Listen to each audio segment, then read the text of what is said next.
शान्ताकारं भुजगशयनं पद्मनाभं सुरेशं विश्वाधारं गगनसदृशं मेघवर्णं शुभांगं लक्ष्मीकान्तं कमलनयनं योगिभिर्ध्यानगम्यं वन्दे विष्णुं भवभयहरं सर्वलोकैकनाथं कृष्णाय वासुदेवाय हरये परमात्मने प्रणतः क्लेशनाशाय गोविन्दाय नमो नमः। गोपाल कृष्ण भगवान की जय। गरुड़ पुराण अध्याय क्रमांक 13। श्री गणेशाय नमः, श्री सरस्वत्यै नमः, श्री गुरुभ्यो नमः। मेरे आत्म प्रियजन हो, गरुड़ पुराण के 13वें अध्याय में गरुड़ जी ने पूछा है कि हे भगवान, 12वें दिन जो सपिंडीकरण श्राद्ध करते हैं उसे मुझे बताइए, और सूतक का जो भी निर्णय हो वो मुझे बताइए। भगवान कहते हैं 12वें दिन बिना सपिंडी श्राद्ध किए सूतक निवृत्त नहीं होता, इसलिए पुत्र को चाहिए कि वो सूतक की निवृत्ति होने के लिए सपिंडीकरण श्राद्ध जरूर करें। ब्राह्मण 10 दिन में, क्षत्रिय 12 दिन में, वैश्य 15 दिन में और शूद्र 1 महीने में सूतक से निवृत्त होता है। चौथी पीढ़ी में 10 रात्रि तक सूतक रहता है, 5वीं पीढ़ी में 6 रात्रि तक, 6ठी पीढ़ी में 4 दिन तक और 7वीं पीढ़ी में 3 दिन तक सूतक रहता है। अब परदेश में गए हुए का मृत्यु संवाद उसके मरने के 10 दिन के भीतर मिले, उस समय 10 दिन में जितने दिन शेष रह गए हैं उतने दिन का ही सूतक काल जानिए। 10 दिन के बाद वर्ष से पहले यदि मृत्यु की खबर आप सुने तो 3 रात्रि तक सूतक मानना चाहिए, और 1 वर्ष के बाद अगर मृत्यु का समाचार मिले तो केवल स्नान से ही शुद्ध होता है।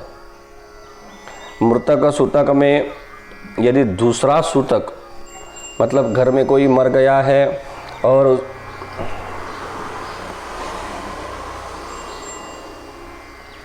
उसके 10 दिन पूर्ण होने से पहले ही अगर घर में और किसी की मौत हो जाए तो पहले के सूतक के साथ दूसरे का सूतक भी समाप्त हो जाता है। दांत उत्पन्न होने से पहले बालक का देहांत हो तो स्नान मात्र से ही शुद्धि हो जाती है। मुंडन पर्यंत बालक मर जाए तो 1 रात और यज्ञोपवीत संस्कार, जनेऊ संस्कार होने पर यदि बालक मृतक हो जाए तो 3 रात्रि तक सूतक होता है। उसके उपरांत के मृत्यु पर 10 रात्रि में शुद्धि होती है। जन्म से लेकर मुंडन पर्यंत कन्या मर जाए तो केवल स्नान मात्र से शुद्धि होती है। इसके पश्चात वागदान तक, मतलब उसके एंगेजमेंट तक 1 दिन का सूतक होता है, और उसके वागदान एंगेजमेंट के बाद दोनों कुलों में 3 दिन का सूतक होता है। जो कन्या ब्याही हुई हो उसका सूतक केवल पति के ही कुल को होता है, पिता के कुल को नहीं। गर्भस्राव हो जाए, गर्भ माँ के पेट में मर जाए तो जितने मास का गर्भ हो उतने दिन तक सूतक होता है। सूतक के दरमियान आशीर्वाद, देवता की पूजा, अभिवादन, शैया पर सोना, किसी को स्पर्श करना, इन सब को मृत सूतक में नहीं करना चाहिए। संध्या, दान, जप, होम, वेद को पढ़ना, पितरों का तर्पण, ब्राह्मण भोजन, व्रत, इन सब को मृत सूतक में न करें। जो लोग सूतक में नित्य नैमित्तिक और काम्य इस सब को करते हैं उनके पूर्व किए हुए नित्य नैमित्तिक आदि सब कर्म और उनका पुण्य नष्ट हो जाता है। विवाह, उत्सव और यज्ञ में मृत सूतक होने पर पहले पका हुआ अन्न खा सकते हो और विवाह आदि जो कार्य चल रहा है वो पूरा कर सकते हो। ऐसा मनु ने कहा है। सूतक को न जानकर जो सूतक में अन्न ग्रहण करते हैं वे दोष के भागी नहीं होते हैं। मृत सूतक में याचकों को देने वाला दाता दोष भागी होता है। मृत सूतक में जो सूतक छिपाकर ब्राह्मण को अन्न देता है और जो ब्राह्मण जानकर सूतक है ऐसा जानकर अन्न लेता है वह दोनों भी दोषी हैं। अतः सूतक की शुद्धि के लिए माता पिता का 12वें दिन सपिंडीकरण श्राद्ध करना चाहिए। उसके पश्चात वह पिता पितृगणों के पितृलोक में जाता है। 12वें दिन 3 पक्ष में, 6 महीने में अथवा 1 वर्ष में सपिंडीकरण करना चाहिए।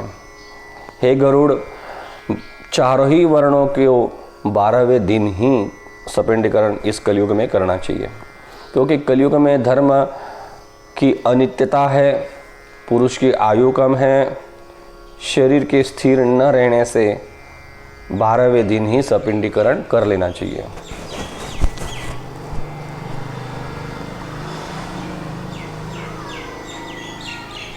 यज्ञोपवीत संस्कार, व्रत का उद्यापन, उत्सव, विवाह और यज्ञ आदि गृहस्थों के घर में किसी के मरने पर नहीं होते हैं। जब तक सपिंडीकरण श्राद्ध नहीं हो जाता तब तक याचक भी उस घर में भिक्षा नहीं लेते हैं। इसलिए 12वें दिन सपिंडीकरण श्राद्ध अवश्य करना चाहिए।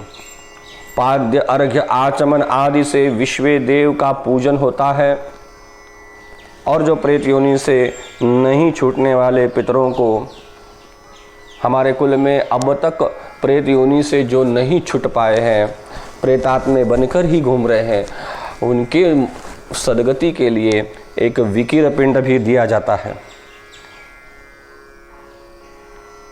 अन्न देकर जल भी दिया जाता है।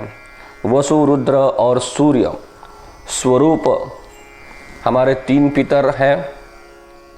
जैसे अगर हमारी पिताजी मर गए हैं तो उनका एक पिंड दिया जाता है और उनके पहले वाले 3 पितर, मतलब हमारे मरे हुए पिताजी के पिताजी, दादाजी और परदादाजी, पितामह, प्रपितामह और वृद्ध प्रपितामह, जो वसु, रुद्र और सूर्य के स्वरूप है, इनको भी यथाक्रम से 3 पिंड दिए जाते हैं। और इन पिंडों का चंदन, तुलसी पत्र, धूप, दीप, उत्तम भोजन, तांबुल, इलायची, वस्त्र, दक्षिणा आदि से पूजन किया जाता है। उसके बाद सोने की शलाका, सोने की एक काड़ी बनाई जाती है। अगर इतनी शक्ति नहीं है सोने की काड़ी बनाने की तो आप दर्भ की काड़ी भी ले सकते हो। और इस शलाका से जो मरा हुआ व्यक्ति है, हमारे अगर पिताजी हैं तो उनके पिंड के 3 भाग किए जाते हैं। उस शलाका से 2 जगह उस पिंड को काटा जाता है जिससे 3 भाग बन जाते हैं। फिर जो प्रेत है, जो मरे हुए हैं, उनका पिंड का पहला भाग बाएं हाथ में लेते हैं और उनके पिताजी का पिंड दाहिने हाथ में लेते हैं। और पहले जो मरा हुआ है उसके पिंड में एक छेद करके उसमें धूप,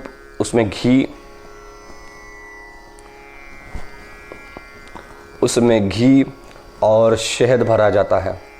उसके बाद यहाँ से पहले पितर का पिंड, मतलब उनके पिताजी का पिंड उठाया जाता है और ऐसे घुमाकर दोनों पिंड एकत्रित किए जाते हैं।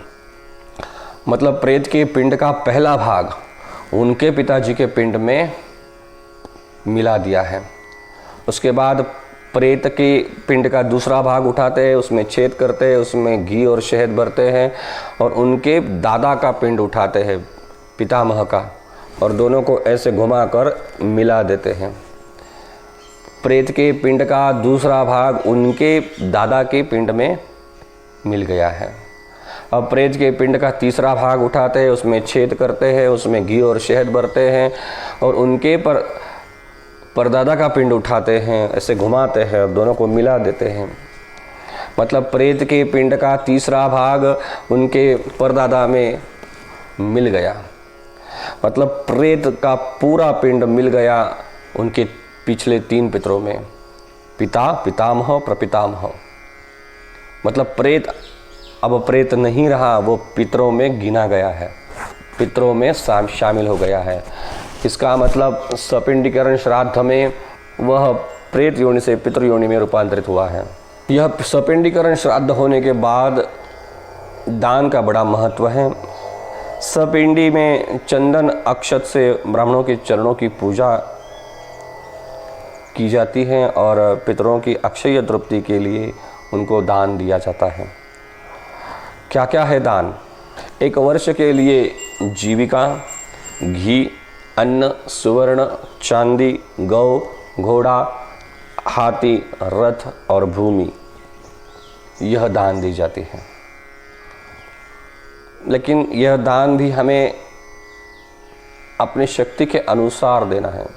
इतने दान देने की क्षमता अगर है तो देना चाहिए। अगर दान देने की इतनी क्षमता नहीं है तो फिर भी दान की वस्तु दान वस्तु को देखकर सफल नहीं होता, दान तुम्हारी वृत्ति को देख के सफल होता है। अगर तुम्हारे पास दान देने की इतनी क्षमता नहीं है, इतनी बड़ी बड़ी वस्तुएं तुम्हारे पास नहीं हैं, लेकिन तुम्हारे पास अगर दान देने की वृत्ति है तो भी सब सफल है, तो भी तुम दान के पुण्य को प्राप्त कर सकते हो। इसके बाद फिर स्वस्ति, पुण्यः वाचन, गणेश पूजन आदि होता है, नवग्रहों का पूजन होता है, कुल देवी का पूजन होता है। और मरने के पहले दिन के बाद आज पहली बार 12वें दिन पहली बार शुभ कार्य हो रहा है, देव कार्य हो रहा है।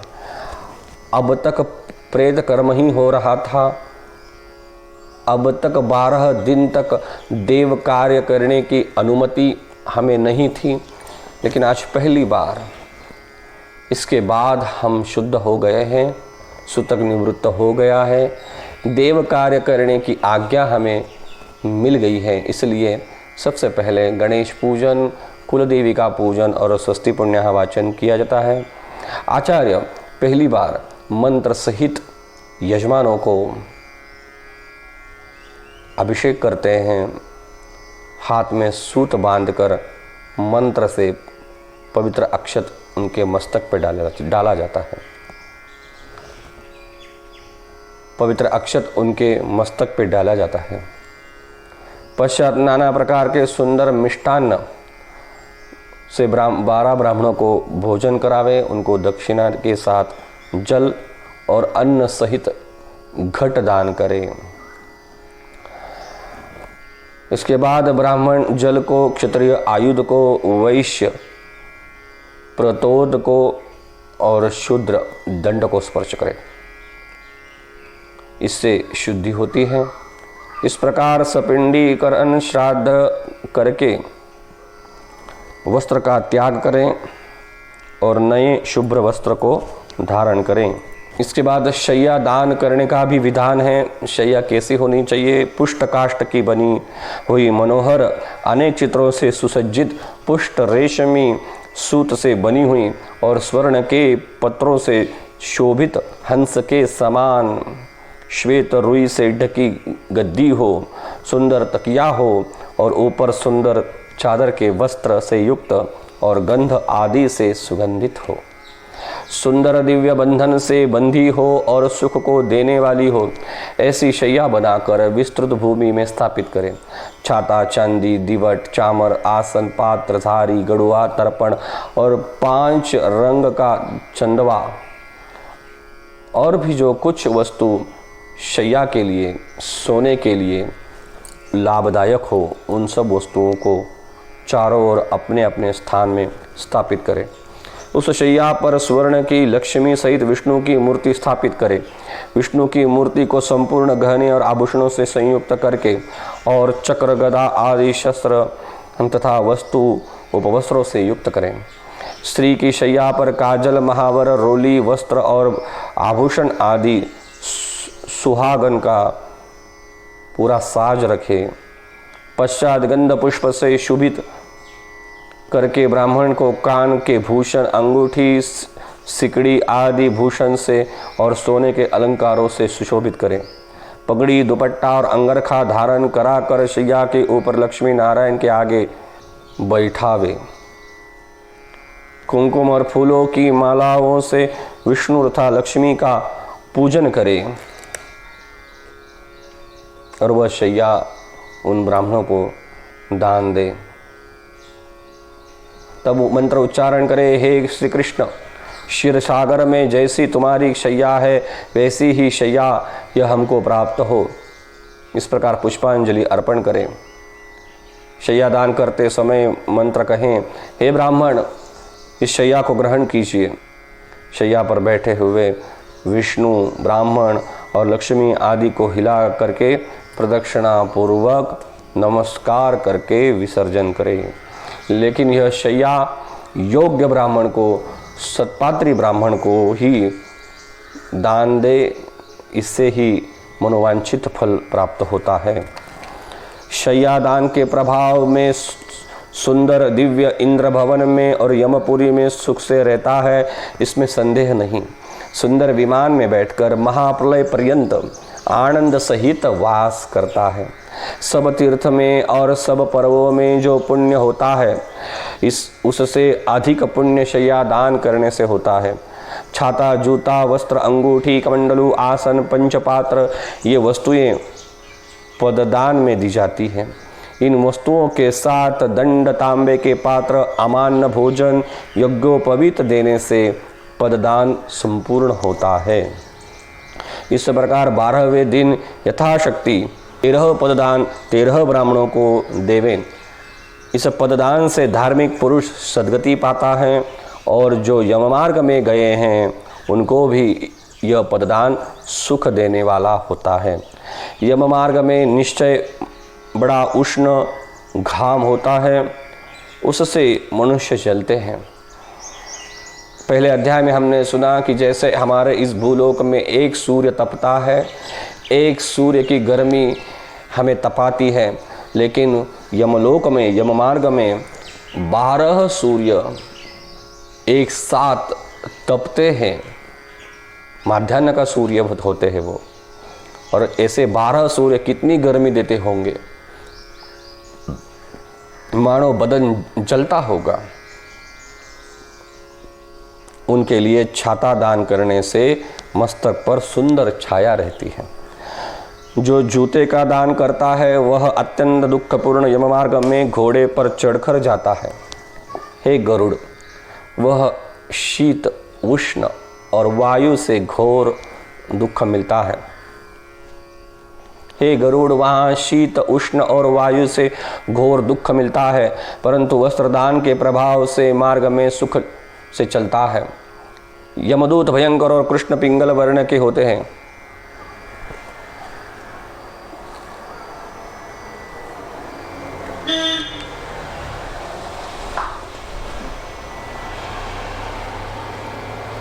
वे मुद्रिका दान करने वाले को मार्ग में पीड़ा नहीं देते हैं। कमंडलुदार का दान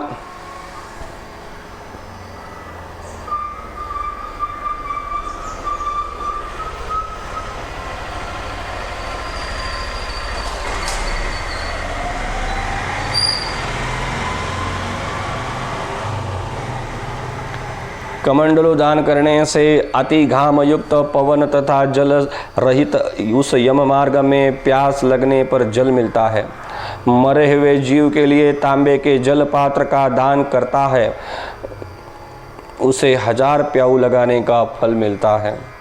मृतक के लिए ब्राह्मण को आसन और भोजन देने से यम मार्ग में धीरे धीरे वो जाता हुआ प्राणी मार्ग व्यय पाता है, जिससे सुख से खाता है।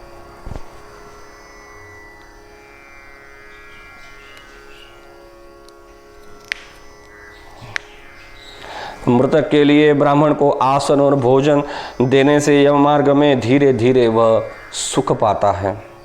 इस प्रकार सपिंडीकरण श्राद्ध के दिन विधि से दान देकर ब्राह्मणों को और चांडाल आदि सबको भोजन दान करे, अन्न दान करे। और उसके उपरांत 1 वर्ष के भीतर प्रत्येक मास में पिंड सहित कुंभ 1 वर्ष के भीतर प्रत्येक मास में पिंड सहित कुंभ दान करे।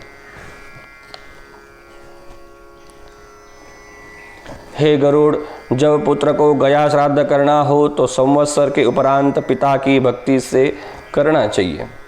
गया श्राद्ध करने से पितर भव सागर से छूट जाते हैं।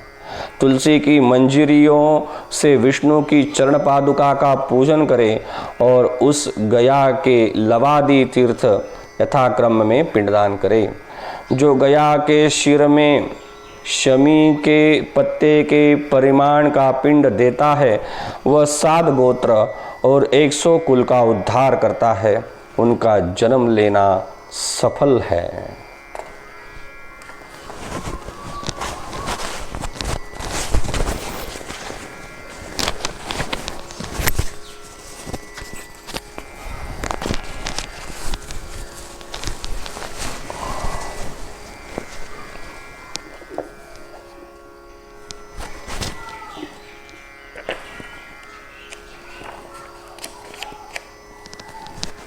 हे गरुड़, भारद्वाज के 7 पुत्र जन्म की परंपरा को भोग कर गौ का वध करके भी पितरों के प्रताप से मुक्त हो गए, पितरों की कृपा से मुक्त हो गए। इस कारण प्रयत्न पूर्वक मनुष्य को पितृभक्ति करनी चाहिए। पिता की भक्ति से परलोक तथा इस लोक में सुख होता है। जो कोई निर्धन मनुष्य भी इस कथा को केवल सुनेगा वह पाप से छुटकर दान के फलभागी होगा। ऐसा नहीं है कि सनातन धर्म में केवल अमीरों को ही जगह है। अमीर ही केवल धर्म कार्य कर सकते हैं, अमीर ही केवल दान कर सकते हैं और केवल धनवान ही पुण्यात्मा हो सकते हैं, ऐसा नहीं है। सनातन धर्म में सबकी व्यवस्था है। शास्त्रों में कहा है कि अगर तुम निर्धन हो और तुम दान नहीं दे सकते हो तो केवल गरुड़ पुराण श्रवण मात्र से ही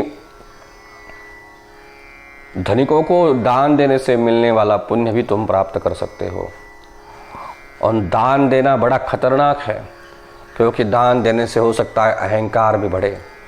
दान देने से ये भाव भी बढ़ सकता है कि मैं कितना धनवान हूँ, ये मैंने कमाया था और मैं ये दान दे रहा हूँ। हो सकता है दान देना एक दिखावा भी हो सकता है। तो दान देने से पुण्य तो नहीं मिलेगा, वरन तुम्हारा पतन होगा, तुम पाप के भागी होगे।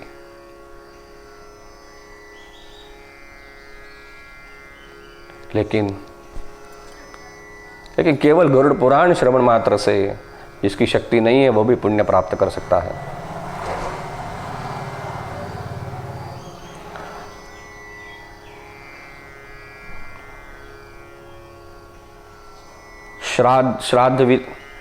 श्राद्ध विधि और दान विधि पूर्वक करने से और गरुड़ पुराण श्रवण करने से जो फल मिलता है उसको सुनो।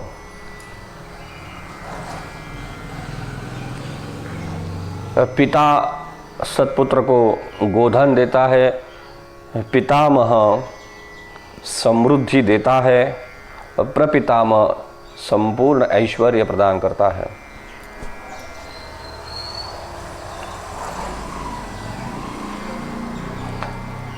वृद्ध प्रपितामह अन्न धान्य देते हैं, परंतु श्राद्ध में तृप्त ये सब पुत्रों को मनोवांछित फल देकर धन्य करते हैं। सूत जी ने कहा, इस प्रकार श्री विष्णु से कहा हुआ और्ध्वदेहिक दान का महात्म्य सुनकर गरुड़ जी बड़े आनंदित हुए। यहाँ पे गरुड़ पुराण में से 13वां अध्याय समाप्त होता है। गोपाल कृष्ण भगवान की जय।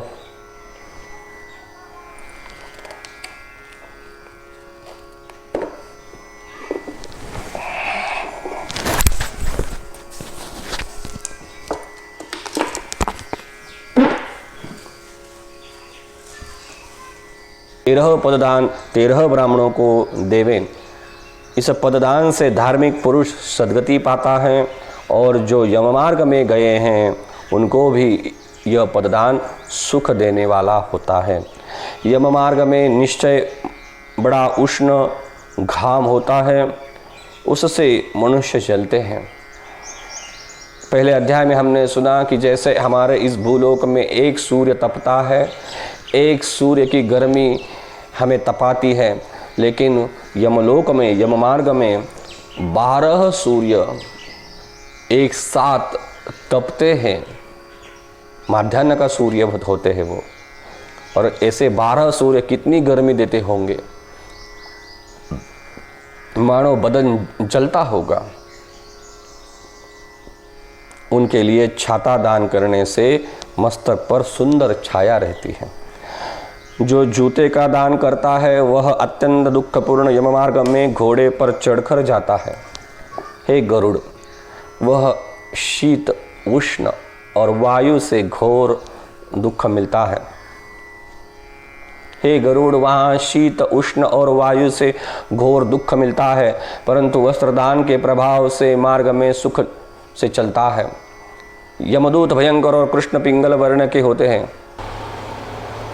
वे मुद्रिका दान करने वाले को मार्ग में पीड़ा नहीं देते हैं। कमंडलो दान करने से अति घाम युक्त पवन तथा जल रहित उस यम मार्ग में प्यास लगने पर जल मिलता है। मरे हुए जीव के लिए तांबे के जल पात्र का दान करता है, उसे 1000 प्याऊ लगाने का फल मिलता है। मृतक के लिए ब्राह्मण को आसन और भोजन देने से यम मार्ग में धीरे धीरे वह सुख पाता है। इस प्रकार सपिंडीकरण श्राद्ध के दिन विधि से दान देकर ब्राह्मणों को और चांडाल आदि सबको भोजन दान करे, अन्न दान करे, और उसके उपरांत 1 वर्ष के भीतर प्रत्येक मास में पिंड सहित कुंभ 1 वर्ष के भीतर प्रत्येक मास में पिंड सहित कुंभ दान करे। गरुड़, जब पुत्र को गया श्राद्ध करना हो तो संवत्सर के उपरांत पिता की भक्ति से करना चाहिए। गया श्राद्ध करने से पितर भवसागर से छूट जाते हैं। तुलसी की मंजरियों से विष्णु की चरण पादुका का पूजन करें और उस गया के लवादी तीर्थ यथाक्रम में पिंडदान करें। जो गया के शिर में शमी के पत्ते के परिमाण का पिंड देता है वह 7 गोत्र और 100 कुल का उद्धार करता है, उनका जन्म लेना सफल है। गरुड़, भारद्वाज के 7 पुत्र जन्म की परंपरा को भोग कर गौ का वध करके भी पितरों के प्रताप से मुक्त हो गए, पितरों की कृपा से मुक्त हो गए। इस कारण प्रयत्न पूर्वक मनुष्य को पितृभक्ति करनी चाहिए। पिता की भक्ति से परलोक तथा इस लोक में सुख होता है। जो कोई निर्धन मनुष्य भी इस कथा को केवल सुनेगा वह पाप से छुटकर दान के फलभागी होगा। ऐसा नहीं है कि सनातन धर्म में केवल अमीरों को ही जगह है, अमीर ही केवल धर्म कार्य कर सकते हैं, अमीर ही केवल दान कर सकते हैं और केवल धनवान ही पुण्यात्मा हो सकते हैं, ऐसा नहीं है। सनातन धर्म में सबकी व्यवस्था है। शास्त्रों में कहा है कि अगर तुम निर्धन हो और तुम दान नहीं दे सकते हो तो केवल गरुड़ पुराण श्रवण मात्र से ही धनिकों को दान देने से मिलने वाला पुण्य भी तुम प्राप्त कर सकते हो। और दान देना बड़ा खतरनाक है, क्योंकि दान देने से हो सकता है अहंकार भी बढ़े। दान देने से ये भाव भी बढ़ सकता है कि मैं कितना धनवान हूँ, ये मैंने कमाया था और मैं ये दान दे रहा हूँ। हो सकता है दान देना एक दिखावा भी हो सकता है।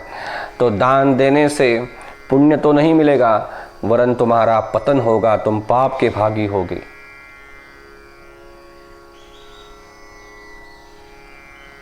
लेकिन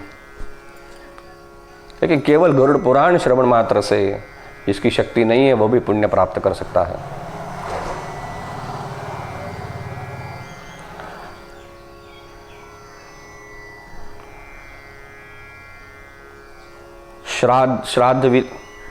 श्राद्ध विधि और दान विधि पूर्वक करने से और गरुड़ पुराण श्रवण करने से जो फल मिलता है उसको सुनो।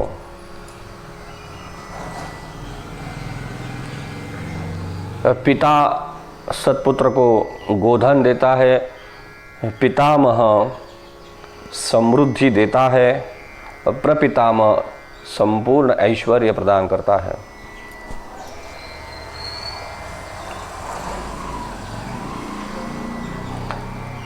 वृद्ध प्रपितामह अन्न धान्य देते हैं, परंतु श्राद्ध में तृप्त ये सब पुत्रों को मनोवांछित फल देकर धन्य करते हैं।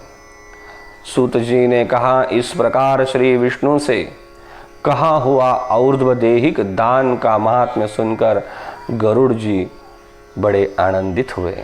यहाँ पे गरुड़ पुराण में से 13वां अध्याय समाप्त होता है।